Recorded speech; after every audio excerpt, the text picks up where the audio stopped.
ମାର୍କେଟର ଦାମୀ ମିଠାଟି ଆପଣମାନେ ଘରେ ପୁରା ଇଜିଲି ପ୍ରସ୍ତୁତ କରିବେ। ଏତେ ଟେଷ୍ଟି ନା ଫ୍ରେଣ୍ଡସ୍, ଆପଣମାନେ ଯଦି ଥରେ ବନାଉଛନ୍ତି ନା ବାରମ୍ବାର ବନେଇକି ଖାଇବାକୁ ଇଚ୍ଛା ହେବ। କେବେ ବି ଯଦି ମିଠା ଖାଇବାକୁ ଇଚ୍ଛା ହେବ ନା, ଘରେ ଆପଣମାନେ ଝଟପଟ ଘରର ସାମଗ୍ରୀରେ ମିଠା ପ୍ରସ୍ତୁତ କରିକି ଖାଇପାରିବେ। ସେ ରେସିପିଟି ଆଜି ଆପଣମାନଙ୍କୁ ମୁଁ ସେୟାର କରିଛି, ତ ଫୁଲ୍ ଭିଡ଼ିଓକୁ ୱାଚ୍ କରନ୍ତୁ, ଜାଣିପାରିବେ କେମିତି କ'ଣ ପ୍ରସ୍ତୁତ ହେଉଛି। ଆଉ ଦେଖିକି ଘରେ ବନେଇବେ ନା, ପିଲାଠୁ ବଡ଼ ସମସ୍ତେ ପସନ୍ଦ କରିବେ। ତ ଚାଲନ୍ତୁ ଲେଟ୍ ନ କରି ରେସିପିଟି ଆଜି ଆମେ ପ୍ରସ୍ତୁତ କରିବା। नमस्कार, जय जगन्नाथ पेन झिली कुकिंग को आपण मानक अनेक अनेक स्वागत। प्रथमे गोटे आम पेन नवा, पेन को प्रथमे टिके गरम हवा दबा। तो देखंतु आज आम प्रस्तुत करबा मुग डाली रे मीठा प्रस्तुत करबा। तो ये मीठा रेसिपी जदि आपण माने बनइबे देखिबे सब बेले बनै खाया इच्छा हो। आ पूरा इजी प्रोसेस रे प्रस्तुत करि परबे, आपण माने 10 मिनिट रे प्रस्तुत करि परबे ये मीठा रेसिपी। तो प्रथमे कोन करबा, आमे से मुग डाली को तावारे ऐड करदा बा पेन रे ऐड करदबा। ऐड करी पुणी थरे टिके भलसे टिके मिक्स करी हल्का कंचा स्मेल गला पर्यंत आगो टिके आमे भाजीबा।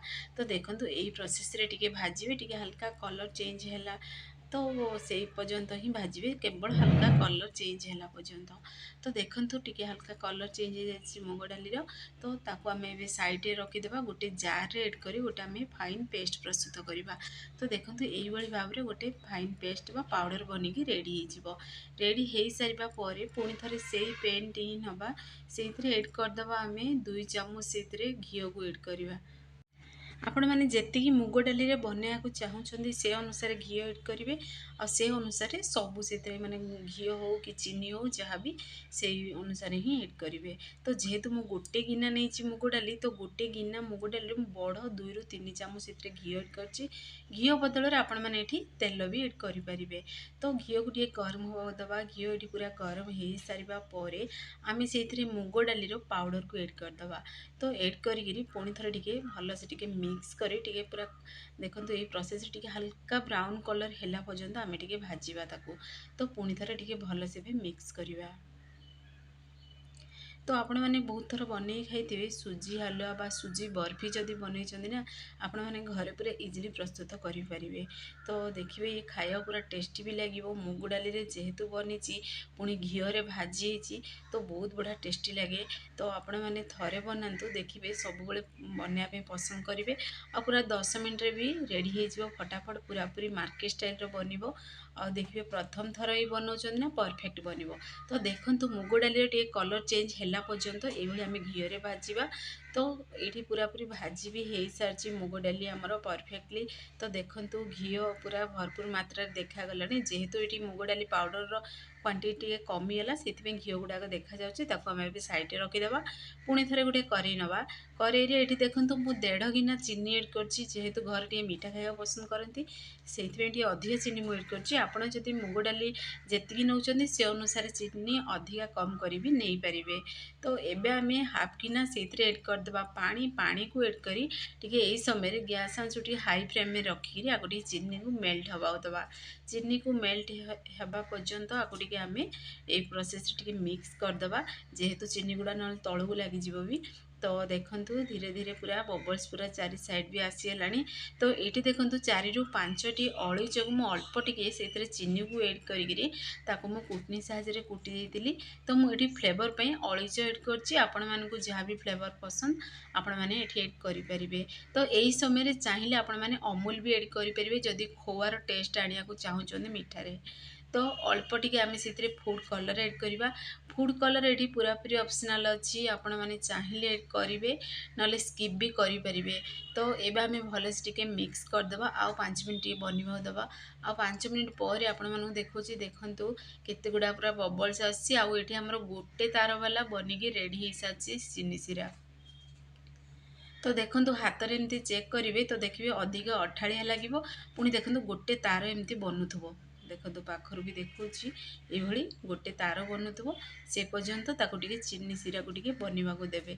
तो गोटे तार बनी सारिबा परे आमे सेथरे ऐड करदबा आमे रखिथिबा भाजिगिरी मुग डाली पाउडर को आमे सेथरे ऐड करदबा घी रे भाजिकी रखिथिबा पाउडर को ऐड करिगिरी आमे भलसे टिके मिक्स करदबा। जेहेतु देखंतु टिके हल्का ठंडा हो सारछि ना, तो सेथिबे घी गुड़ा पूरा बसी भी गलानी।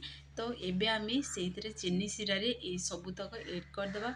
एई समय रे गैस आंच को पूरा ସ୍ଲୋ ଆଞ୍ଚରେ ରଖିକି ପ୍ରସ୍ତୁତ କରିବା। ତ କରିକିରି ପୁଣି ଥରେ ଟିକେ ଭଲସେ ମିକ୍ସ କରିବା। ଯେହେତୁ ଏଇଠି ମୁଁ ଅଧିକା ଟିକେ ଚିନି ଦେଇକି ଏଡ଼୍ କରିଛି, କାହିଁକି ନା ଟିକେ ମୁଗ ଡାଲିଟା ଟିକେ ଦେଖିବେ ଫୁଲିବାକୁ ଟିକେ ଟାଇମ୍ ଲାଗେ, ତ ସେଇଥିପାଇଁ ଅଧିକା ଟିକେ ମୁଁ ଶିରା ବନେଇଛି। ତ ଆପଣମାନେ ଚାହିଁଲେ ଏଡ଼୍ କରିବେ ଏଇଭଳି ଅଧିକା ଟିକେ ଚିନି, ନହେଲେ ସ୍କିପ୍ କରିପାରିବେ। କିନ୍ତୁ ଦେଖିବେ ଜଣେ ଜଣେ ଅଧିକା ମିଠା ଖାଇବାକୁ ପସନ୍ଦ ବି କରନ୍ତିନି, ତ ମିଠା ଯେତିକି ଖାଇବେ ଆପଣମାନେ ସେ ଅନୁସାରେ ମିଠାଟି ବନେଇ ପାରିବେ। ତ ଦେଖିବେ ପରଫେକ୍ଟ ବି ବନିବ। ତ ଦେଖନ୍ତୁ ଏଇଠି ମୁଁ ଗୋଟେ କେକ୍ କଣ୍ଟେନର୍ ନେଇଛି, ଏଇଥିରେ ମୁଁ ସେଟ୍ କରିବି। ଆପଣମାନଙ୍କୁ ଯେଉଁଥିରେ ସେଟ୍ କରିବାକୁ ସୁବିଧା ସେ ଅନୁସାରେ କରିପାରିବେ। ଗିନା ନେଇପାରିବେ, ଥାଳି ନେଇପାରିବେ। ତ ଆପଣମାନଙ୍କୁ ଯେଉଁଥିରେ ପସନ୍ଦ ସେ ଅନୁସାରେ ଏଇଠି ସେଟ୍ କରିବା ପାଇଁ ରଖିପାରିବେ। ତ ଏବେ ଆମେ କେକ୍ କଣ୍ଟେନର୍ ଅଳ୍ପ ଟିକେ ମୁଁ ଘିଅକୁ ଗ୍ରୀସ୍ କରି ସାଇଡ଼୍ରେ ରଖିଦେଲି। ସେଥି ଭିତରେ ଦେଖନ୍ତୁ ଏ ପରଫେକ୍ଟ ପୁରା ରେଡ଼ି ବି ହେଇସାରିଲାଣି। ପୁରା ପୁରା ଦେଖନ୍ତୁ ଫୁଲି ବି ଗଲାଣି। ତ ବବଲ୍ସ ଗୁଡ଼ା ବି ବହୁତ ସାରା ଆସୁଛି। ତ ଆମେ ଏବେ ଗ୍ୟାସ୍ ଫ୍ୟାନ୍କୁ ଅଫ୍ କରିଦେବା। ପୁଣି ଥରେ ଦେଖନ୍ତୁ ଅଳ୍ପ ଟିକେ ମଗଜ ମଞ୍ଜି ଏଡ଼୍ କରିଛି। ଆପଣମାନଙ୍କୁ ଯାହା ବି ଡ୍ରାଇ ଫ୍ରୁଟ୍ ପସନ୍ଦ ଆପଣମାନେ ଏଠି ଏଡ଼୍ କରିପାରିବେ। କାଜୁ ବି ଏଡ଼୍ କରିପାରିବେ। ପୁଣି ଆପଣମାନେ ଚାହିଁଲେ ଏଠି ବାଦାମ ବି ଏଡ଼୍ କରିପାରିବେ। ଆପଣମାନେ ଯାହା ବି ପସନ୍ଦ ଆପଣମାନେ ଏଡ଼୍ କରିପାରିବେ, ନହେଲେ ଏମିତିରେ ବି ବନେଇକିରି ଖାଇବେ ନା, ବହୁତ ବଢ଼ିଆ ପୁରା ଟେଷ୍ଟି ଲାଗିବ। ତ ଏବେ ଆମେ ସବୁତକ ସେଇଥିରେ ଏଡ଼୍ କରିଦେବା। ଏଡ଼୍ କରିକିରି ମୁଗ ଡାଲି ମିଠାକୁ ଟିକେ ଆମେ 5 ମିନିଟ୍ ପାଇଁ ଟିକେ ଥଣ୍ଡା ହେବା, ମାନେ ହାଲକା ଥଣ୍ଡା ହେବାକୁ ଦେବା। ତ ସବୁବେଳେ ଦେଖିବେ ହାଲକା ଥଣ୍ଡା ଥିବ ଯଦି ବାହାର କରିବେ ନା, ଇଏ ପରଫେକ୍ଟଲି ବାହାରି ପଡ଼ିବ। ଯେହେତୁ ଚିନି ଅଧିକା ଏଡ଼୍ ଅଛି, ପୁଣି ଘିଅ ଏଡ଼୍ ଅଛି, ତ ଦେଖିବେ ଇଏ ଟୋଟାଲ୍ ବି ହାତକୁ ଲାଗୁନି ବି। ଦେଖନ୍ତୁ ପରଫେକ୍ଟଲି ପୁରା ସେଟ୍ ବି ହେଇସାରିଛି। ତ ଆକୁ ଏବେ ଛୁରୀ ସାହାଯ୍ୟରେ ନା ଆମେ ଚାରି ସାଇଡ଼୍ ଟିକେ କ୍ଲିନ୍ କରିଦେବା। ଚାରି ସାଇଡ଼୍ ପୁରା କ୍ଲିନ୍ କରି ଗୋଟେ ଆମେ ପ୍ଲେଟ୍କୁ ବାହାର କରିଦେବା। ଇଏ ଦେଖନ୍ତୁ ଇଏ ବନେଇବାଟା ବହୁତ ଇଜି, ଆଉ ଖାଇବାକୁ ପୁରା ଟେଷ୍ଟି ବି ଲାଗିବ। ତ ଆପଣମାନେ ମାର୍କେଟ ଷ୍ଟାଇଲ୍ ମିଠା ଘରେ ପ୍ରସ୍ତୁତ କରି ଖାଇପାରିବେ। ତ ଏଇଠି ମୁଁ ଗୋଟେ ପ୍ଲେଟ୍ ନେଇଛି। ଏବେ ଆମେ ପ୍ଲେଟ୍ରେ ଏଡ଼୍ କରିକି ଟିକେ ଟ୍ୟାପ୍ କରିଦେବା। ଟ୍ୟାପ୍ କରିସାରିବା ପରେ ଆପଣମାନଙ୍କୁ ମୁଁ ବାହାର କରି ପୁରା କଣ୍ଟେନର୍କୁ ଦେଖାଉଛି। ଦେଖନ୍ତୁ କେତେ ବଢ଼ିଆ ପୁରା ମିଠାଟି ଆମର ବନିକି ରେଡ଼ି ହେଇସାରିଛି, ଆଉ ପରଫେକ୍ଟ ପୁରା ଏଠି ସେଟ୍ ହେଇସାରିଛି। ଯେହେତୁ ଏଥିରେ ଘିଅର କ୍ୱାଣ୍ଟିଟି ଟିକେ ଅଧିକ ଅଛି, ତ ସେଇଥିପାଇଁ ଟିକେ ଖାସ୍ତା ଟିକେ ଅଧିକ ଅଛି ମିଠାରେ। ଆଉ ଦେଖିବେ ଯେମିତି ମୈସୁର ପାଗ ଲାଗେ ନା ଖାଇବା ପାଇଁ, ସେଇଭଳି ହିଁ ଲାଗିବ। ଆଉ ମୈସୁର ପାଗଟା କେବଳ ଆପଣଙ୍କୁ ମିଠା ଲାଗିବ, ଇଏ ଦେଖିବ ବହୁତ ବଢ଼ିଆ ପୁରା ଟେଷ୍ଟି ଲାଗିବ। ତ ଏଇଠି ଆପଣମାନେ ଏଠି ମୁଗ ବର୍ଫିର ବି ସ୍ୱାଦ ପାଇବେ, ମୁଗ ହାଲୁଆର ବି ସ୍ୱାଦ ପାଇବେ। ବହୁତ ବଢ଼ିଆ ଗୋଟେ ଟେଷ୍ଟି ରେସିପି। ଦେଖନ୍ତୁ ପୁରା ସ୍କ୍ରାଚ୍ ବି ଆସିଯାଉଛି, ଯେହେତୁ ଘିଅ ଏଥିରେ ଅଧିକା ଏଡ଼୍ ଅଛି, ତ ଖାସ୍ତା ଟିକେ ଅଧିକା ହେଇଯାଇଛି। ତ ଆପଣମାନେ ଘରେ ଆକୁ ଟ୍ରାଏ କରନ୍ତୁ, ଦେଖିବେ ପାଟିରେ ଏଡ଼୍ କରୁ କରୁ ମିଳିଯିବ ଏତେ ଇଏ ସ୍ୱାଦିଷ୍ଟ ମିଠାଟି। ତ ଆପଣମାନଙ୍କୁ ମୁଁ ଖଣ୍ଡ କରିବି ଦେଖେଇ ଦେଉଛି, କେତେ ସୁନ୍ଦର ବି ଦେଖାଯାଉଛି ଦେଖନ୍ତୁ। ଆଉ ଇଏ ଦେଖିବାକୁ ଯେମିତି ସୁନ୍ଦର ଲାଗୁଛି ନା, ଖାଇବା ପୁରା ଟେଷ୍ଟି ବି ଲାଗିବ। ତ ଆପଣମାନେ ଘରେ ନିଶ୍ଚୟ ଟ୍ରାଏ କରନ୍ତୁ। କେମିତି ଲାଗିଲା କ'ଣ କମେଣ୍ଟ କରିବାକୁ ଜମାରୁ ଭୁଲିବେନି। ଫ୍ରେଣ୍ଡସ୍, ଆପଣମାନେ ଯଦି ଏ ଭିଡ଼ିଓଟି ମୋର ପସନ୍ଦ ଆସିବ, ସାଙ୍ଗମାନଙ୍କୁ ସେୟାର କରନ୍ତୁ, ଲାଇକ୍ କରନ୍ତୁ। ଚ୍ୟାନେଲ୍ରେ ଯଦି ନୂଆ ଅଛନ୍ତି ଚ୍ୟାନେଲ୍କୁ ମୋର ସବସ୍କ୍ରାଇବ୍ କରିଦିଅନ୍ତୁ, ବେଲ୍ ଆଇକନ୍କୁ କ୍ଲିକ୍ କରିଦିଅନ୍ତୁ, ଯାହାଫଳରେ ମୋର ସବୁ ଭିଡ଼ିଓ ନୋଟିଫିକେସନ୍ ପ୍ରଥମେ ଆପଣମାନଙ୍କୁ ପହଞ୍ଚିବ। ମୁଁ ଏମିତି ଇଜି ଭିଡ଼ିଓ ନେଇ ଆସିବି, ଆପଣମାନେ ଦେଖିକି ଘରେ ନିଶ୍ଚୟ ଟ୍ରାଏ କରନ୍ତୁ। ତ ଚାଲନ୍ତୁ ଆପଣମାନଙ୍କୁ ମୁଁ ଗୋଟେ ପିସ୍ ଖଣ୍ଡ କରିବି ହାତରେ ଦେଖେଇ ଦେଉଛି। ଦେଖନ୍ତୁ କେତେ ବଢ଼ିଆ ପୁରା ବନିଛି। ଆପଣମାନେ ଆକୁ ଦେଖିବେ ପାଟିରେ ଏଡ଼୍ କରୁ କରୁ ମିଳେଇଯିବ, ଏତେ ଟେଷ୍ଟି ବି ଲାଗିବ। ବହୁତ ବଢ଼ିଆ ଗୋଟେ ସୁନ୍ଦର ରେସିପି ବନିକିରି ଆମର ରେଡ଼ି ବି ହେଇସାରିଲାଣି। ତ ଯେହେତୁ ମଗଜ ମଞ୍ଜି ଏଡ଼୍ ଅଛି, ଦେଖନ୍ତୁ କେତେ ସୁନ୍ଦର ବି ଦେଖାଯାଉଛି। ତ ଦେଖନ୍ତୁ ଖଣ୍ଡ କରୁ କରୁ ପୁରାପୁରି ଦେଖନ୍ତୁ କ୍ରସ୍ କରୁ କରୁ ସେ ପୁରା ମିଳିଯାଉଛି। ତ ଆପଣମାନେ ଟ୍ରାଏ କରନ୍ତୁ। କେମିତି ଲାଗିଲା କ'ଣ କମେଣ୍ଟ କରିବାକୁ ଜମାରୁ ଭୁଲନ୍ତୁନି। ସେ ପର୍ଯ୍ୟନ୍ତ ରହୁଛି। ନମସ୍କାର, ଜୟ ଜଗନ୍ନାଥ।